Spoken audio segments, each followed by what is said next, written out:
ಸಾಕಷ್ಟು ಕುತೂಹಲ ಮೂಡಿಸಿರುವ ರಾಜ್ಯದ 3 ವಿಧಾನಸಭಾ ಕ್ಷೇತ್ರಗಳ ಫಲಿತಾಂಶ ಇದು ಬಿಡುಗಡೆಯಾಗಿದೆ. ಈ ಫಲಿತಾಂಶದಲ್ಲಿ 3 ಕ್ಷೇತ್ರಗಳಿಗೆ 3 ಕಾಂಗ್ರೆಸ್ ಗೆಲುವು ಸಾಧಿಸಿದೆ. ಹಾಗಾದ್ರೆ ಈ 3 ಕ್ಷೇತ್ರಗಳಲ್ಲಿ ಕಾಂಗ್ರೆಸ್ ಜಯ ಗಳಿಸಿದ ಸೀಕ್ರೆಟ್ಗಳು ಏನು ಹಾಗೂ ಈ 3 ಕ್ಷೇತ್ರಗಳಲ್ಲಿ ಬಿಜೆಪಿ ಸೋಲಿಗೆ ಕಾರಣ ಏನು, ಈ ಎಲ್ಲಾ ಕ್ಷೇತ್ರಗಳ ಮಾಹಿತಿ ನಮ್ಮ ಸಹೋದ್ಯೋಗಿ ಹನುಮಂತ ಅವರು ನೀಡುತ್ತಾರೆ. ಸಂಗಮೇಶ್, ರಾಜ್ಯದಲ್ಲಿ ಏನು ಈ 3 ಕ್ಷೇತ್ರಗಳಿಗೆ ಉಪಚುನಾವಣೆ ನಡೆದಿತ್ತು. ಈ 3 ಕ್ಷೇತ್ರಗಳಲ್ಲಿಯೂ ಕೂಡ ಈ ಬಾರಿ ಕಾಂಗ್ರೆಸ್ ಅಭ್ಯರ್ಥಿ ಗೆಲುವನ್ನು ಸಾಧಿಸಿದ್ದಾರೆ. ಆದ್ರೆ ಈ ಗೆಲುವಿನ ಹಿಂದೆ ಸಾಕಷ್ಟು ಗುಟ್ಟುಗಳಿವೆ. ಡಿ.ಕೆ. ಶಿವಕುಮಾರ್ ಆ ಒಂದು ಚನ್ನಪಟ್ಟಣ ಕ್ಷೇತ್ರವನ್ನು ಸಾಕಷ್ಟು ಪ್ರತಿಷ್ಠೆಯಾಗಿ ತೆಗೆದುಕೊಂಡ್ರು. ಇನ್ನು ಸಂಡೂರಿನಲ್ಲಿ ಈ ತುಕಾರಾಂ ಸಾಕಷ್ಟು ಅವರು ಪ್ರತಿಷ್ಠೆಯ ಕಣ. ಈ ತುಕಾರಾಂ ಆ ಕ್ಷೇತ್ರದಲ್ಲಿ ಮೊದಲಿಂದನೂ ಗೆದ್ಕೊಂಡು ಬರ್ತಾ ಇದ್ದಾರೆ. ಹಾಗಾಗಿ ಅವರು ಕೂಡ ಆ ಕ್ಷೇತ್ರದ ಮೇಲೆ ಸಾಕಷ್ಟು ಹಿಡಿತವನ್ನ ಹೊಂದಿದ್ರು. ಇನ್ನು ಈ ಬೊಮ್ಮಾಯಿ ಅವರ ಮಗ ಭರತ್ ಬೊಮ್ಮಾಯಿ ಅವರು ಆ ಒಂದು ಕ್ಷೇತ್ರದಲ್ಲಿ ಮುಸ್ಲಿಮರ ಮತದಾನದ ಸಂಖ್ಯೆ ಏನಿದೆ ಜಾಸ್ತಿ ಇದೆ. ಹೌದು. ಅಜಿಂ ಪೀರ್ ಖಾದ್ರಿ ಮತ್ತೆ ಯಾಸಿರ್ ಪಠಾಣ್ ಖಾನ್ ಇವರಿಬ್ಬರ ನಡುವೆ ಮೊದಲಿಂದಲೂ ಒಳ ಜಗಳ ಆಗ್ತಾ ಇತ್ತು. ಆ ಒಳ ಜಗಳದ ಕಾರಣದಿಂದಲೇ ಬಸವರಾಜ ಬೊಮ್ಮಾಯಿ ಗೆದ್ಕೊಂಡು ಬರ್ತಾ ಇದ್ರು. ಆದ್ರೆ ಬಸವರಾಜ ಬೊಮ್ಮಾಯಿ ಆ ಕ್ಷೇತ್ರದಲ್ಲಿ ಏನು ಮುಖ್ಯಮಂತ್ರಿ ಆದಾಗೂ ಕೂಡ ಅಷ್ಟೊಂದು ಕೆಲಸಗಳು ಸರಿಯಾಗಿ ಆಗಿಲ್ಲ. ಆ ಒಂದು ರೀತಿಯ ಅಭಿವೃದ್ಧಿಗಳು ಕಂಡಿಲ್ಲ ಆ ಒಂದು ತಾಲೂಕು. ಹಾಗಾಗಿ ಅಲ್ಲಿರುವಂತಹ ಜನರು ಈ ಒಂದು ಸಲವಾದ್ರು ಕಾಂಗ್ರೆಸ್ನವರಿಗೆ ಚಾನ್ಸ್ ಕೊಡ್ಬೇಕು. ಯಾಕೆಂದ್ರೆ ಸತತವಾಗಿ ಬಸವರಾಜ ಬೊಮ್ಮಾಯಿ ಆ ಕ್ಷೇತ್ರವನ್ನ ಗೆದ್ಕೊಂಡು ಬರ್ತಾ ಇದ್ರು. ಹಾಗಾಗಿ ಆ ಕ್ಷೇತ್ರವನ್ನ ಈ ಬಾರಿ ಆದ್ರೂ ಕಾಂಗ್ರೆಸ್ಗೆ ಕೊಟ್ರೆ ಏನಾದ್ರೂ ಬದಲಾವಣೆ ಕಾಣಬಹುದು ಅಂತ ಎಲ್ಲರ ನಿರೀಕ್ಷೆ ಆಗಿತ್ತು. ಆ ಒಂದು ಕಾರಣದಿಂದಲೇ ಆ ಕ್ಷೇತ್ರದಲ್ಲಿ ಕಾಂಗ್ರೆಸ್ ಅಭ್ಯರ್ಥಿ ಗೆಲುವಾಯಿತು. ಇನ್ನು ಚನ್ನಪಟ್ಟಣಕ್ಕೆ ಹೋಗೋದಾದ್ರೆ ಚನ್ನಪಟ್ಟಣದಲ್ಲಿ ಸಿ.ಪಿ. ಯೋಗೇಶ್ವರ್ಗೆ ಮೊದಲಿಂದಲೂ ಆ ಒಂದು ಕ್ಷೇತ್ರದಲ್ಲಿ ಹಿಡಿತಾ ಇದೆ. ಸಿ.ಪಿ. ಯೋಗೇಶ್ವರ್ ಇವತ್ತಿನಿಂದ ರಾಜಕಾರಣ ಶುರು ಮಾಡಿದವರಲ್ಲ. ಸುಮಾರು 1999ರಿಂದ ಯಾವಾಗ ಅವರು ತಮ್ಮ ಚಲನಚಿತ್ರ ಜೀವನವನ್ನ ಸಿನಿಮಾ ಜೀವನವನ್ನ ಬಿಟ್ಟರು ಅವಾಗಿನಿಂದ ಆಕ್ಟಿವ್ ಪೊಲಿಟಿಕ್ಸ್ ಅಲ್ಲಿದ್ದಾರೆ. ಇನ್ನೊಂದು ವಿಶೇಷ ಹೇಳ್ಬೇಕಾದ್ರೆ ಸಿ.ಪಿ. ಯೋಗೇಶ್ವರ್ ಎಂದೂ ಕೂಡ ಒಂದು ಪಕ್ಷದ ಸಿದ್ಧಾಂತವನ್ನ, ಒಂದು ಪಕ್ಷವನ್ನ ಮತ್ತು ಯಾವುದೇ ಒಂದು ಪಕ್ಷದ ಕಾರ್ಯಕರ್ತರನ್ನ ನಂಬ್ಕೊಂಡವ್ರು ಪೊಲಿಟಿಕ್ಸ್ ಬಂದವರಲ್ಲ. ಸಿ.ಪಿ. ಯೋಗೇಶ್ವರ್ಗೆ ತನ್ನದೇ ಆದಂತ ಫ್ಯಾನ್ ಫಾಲೋಯಿಂಗ್ ಇದೆ, ತನ್ನದೇ ಆದಂತ ವೋಟ್ ಬ್ಯಾಂಕ್ ಇದೆ, ತನ್ನದೇ ಆದಂತ ಕಾರ್ಯಕರ್ತರಿದ್ದಾರೆ. ಯಾವಾಗಾದ್ರೂ ಕುಮಾರಸ್ವಾಮಿ ವಿರುದ್ಧ ಸಿ.ಪಿ. ಯೋಗೇಶ್ವರ್ ಸೋತಿದ್ದಾರೆ ಇಲ್ಲ ಅಂತ ನಾವು ಅಲ್ಲಗೆಳ್ತಿಲ್ಲ. ಆದ್ರೆ ಸಿ.ಪಿ. ಯೋಗೇಶ್ವರ್ಗೆ ಇರುವಂತಹ ವರ್ಚಸ್ಸು ಆ ಒಂದು ಚನ್ನಪಟ್ಟಣದ ಮೇಲೆ ಎಚ್.ಡಿ. ಕುಮಾರಸ್ವಾಮಿಗೂ ಇಲ್ಲ. ನಾವು ಮೊದಲಿಂದ ಹೇಳ್ತಿದ್ವಿ, ಯಾವಾಗ ಮೈತ್ರಿ ಅಭ್ಯರ್ಥಿಯಾಗಿ ಸಿ.ಪಿ. ಯೋಗೇಶ್ವರ್ ಕಣದಲ್ಲಿದ್ರೆ ಇವತ್ತು ಏನು ನಿಖಿಲ್ ಕುಮಾರಸ್ವಾಮಿಯ ವಿರುದ್ಧ 20,000 ಲೀಡಲ್ಲಿ ಗೆದ್ದಿದ್ದಾರಲ್ಲ, ಒಂದು ವೇಳೆ ಸಿ.ಪಿ. ಯೋಗೇಶ್ವರ್ ಮೈತ್ರಿ ಅಭ್ಯರ್ಥಿಯಾಗಿದ್ರೆ ಸರಿ ಸುಮಾರು 50,000 ಮತಗಳ ಅಂತರದಿಂದ ಬಿಜೆಪಿ ಗೆಲ್ತಾ ಇತ್ತು.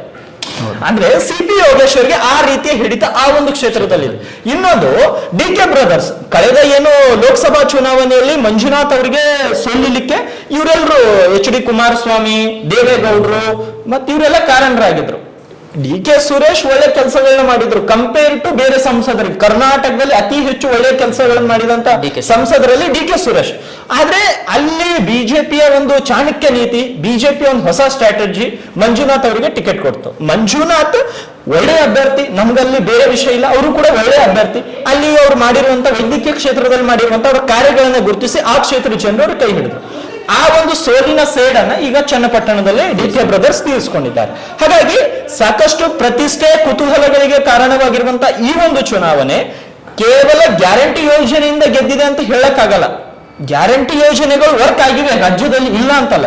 ಆದ್ರೆ ಚನ್ನಪಟ್ಟಣದಲ್ಲಿ ವರ್ಕ್ ಆಗಿದ್ದು ಡಿ.ಕೆ. ಸುರೇಶ್, ಡಿ.ಕೆ. ಶಿವಕುಮಾರ್ ಅವರ ಸ್ಟ್ರಾಟಜಿ ಒಂದು.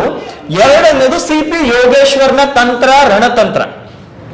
ಸಿ.ಪಿ. ಯೋಗೇಶ್ವರ್ ಯಾಕಂದ್ರೆ 1999ರಿಂದ ಅಂದ್ರೆ 2 ದಶಕದಿಂದ ಆ ಕ್ಷೇತ್ರದಲ್ಲಿ ಆಕ್ಟಿವ್ ಪೊಲಿಟಿಕ್ಸ್ ಮಾಡ್ತಾ ಇದ್ದಾರೆ. ಕುಮಾರಸ್ವಾಮಿ ಅವರು ಅಲ್ಲಿ ಆಕ್ಟಿವ್ ಪೊಲಿಟಿಕ್ಸ್ ಮಾಡಿಲ್ಲ, ಬೆಂಗಳೂರಲ್ಲಿ ಉಳ್ಕೊಂಡು ಪೊಲಿಟಿಕ್ಸ್ ಮಾಡಿದ್ದಾರೆ ಕಂಪೇರ್ ಟು ಸಿ.ಪಿ. ಯೋಗೇಶ್ವರ್ಗೆ. ಸಿ.ಪಿ. ಯೋಗೇಶ್ವರ್ 1999ರಿಂದ ಯಾವುದೇ ಪಕ್ಷಕ್ಕೆ ಹೋದ್ರು 2ನೇ ಪ್ಲೇಸ್ ಅಲ್ಲಿ ಇದ್ರು.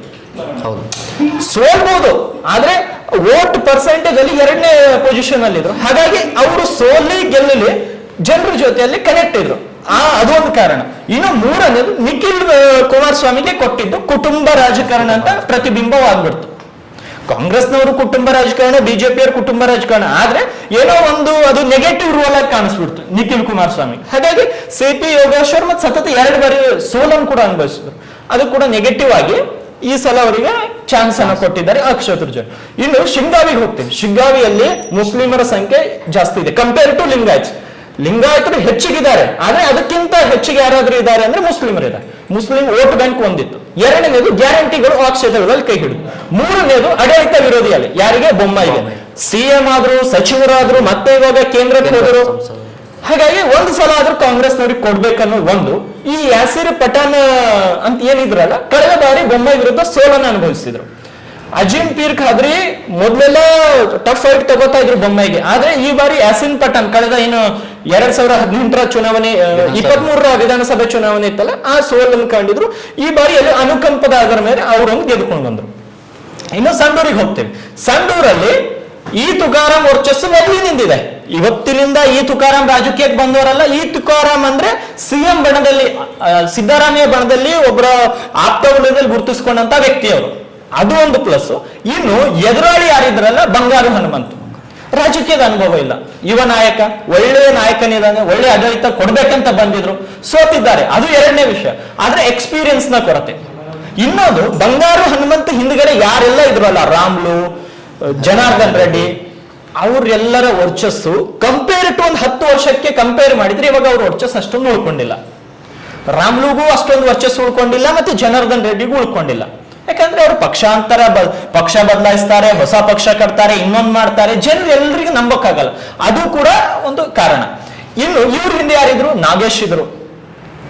ನಾಗೇಶ್ ಮೊನ್ನೆ ವಾಲ್ಮೀಕಿ ಹಗರಣದಲ್ಲಿ ಹೋಗಿ ಬಂದವರು, ಅವರು ಕೂಡ ಇವ್ರಿಗೆ ಬ್ಯಾಕ್ ಸಪೋರ್ಟ್ ಬಳ್ಳಾರಿಯಲ್ಲಿ. ಇನ್ನು ಜಮೀರ್ ಅಹಮದ್ ಆ ಒಂದು ಜಿಲ್ಲೆಗೆ ಉಸ್ತುವಾರಿ ಸಚಿವರಾಗಿದ್ರು. ಹಾಗಾಗಿ ಮುಸ್ಲಿಮರ ಮತಗಳ ಕ್ರೋಢೀಕರಣ ಈಸಿಯಾಗಿ ಆಗ್ಬಿಡ್ತು. ಈ ತುಕಾರಾಂ ಇರೋದ್ರಿಂದ ಹಳೆ ಮತಗಳು ಹಂಗೆ ಉಳ್ಕೊಂಡು, ಗ್ಯಾರಂಟಿ ಮತಗಳು ಮತ್ತೆ ಹಂಗೆ ಬಂದು, ಹಾಗಾಗಿ ಇವೆಲ್ಲವೂ ಕಾರಣದಿಂದ ರಾಜ್ಯದಲ್ಲಿ ಈ 3 ಕ್ಷೇತ್ರಗಳಿಗೆ ಉಪಚುನಾವಣೆ ನಡೀತು. ಈ ಒಂದು ಹಿನ್ನೆಲೆಯಲ್ಲಿ ಅಲ್ಲೆಲ್ಲವುಗಳ ಕಡೆ ಕಾಂಗ್ರೆಸ್ ಗೆಲುವಿಗೆ ಕಾರಣವಾಯಿತು. ಎಸ್, ಇದಾಗಿತ್ತು 3 ವಿಧಾನಸಭಾ ಕ್ಷೇತ್ರಗಳ ಕಾಂಗ್ರೆಸ್ನ ಸೀಕ್ರೆಟ್ಗಳ ಏನು, ಮತ್ತು ಈ ಬಿಜೆಪಿ ಸೋಲಿಗೆ ಏನಿದು ಅವರಿಗೆ ಏನು ಸೀಕ್ರೆಟ್ ನ ಒಂದು ಕೆಲಸ ಮಾಡಿಲ್ಲ ಅನ್ನೋದು ನಮ್ಮ ಸಹೋದ್ಯೋಗಿ ಮಾಹಿತಿ ನೀಡಿದ್ದಾರೆ.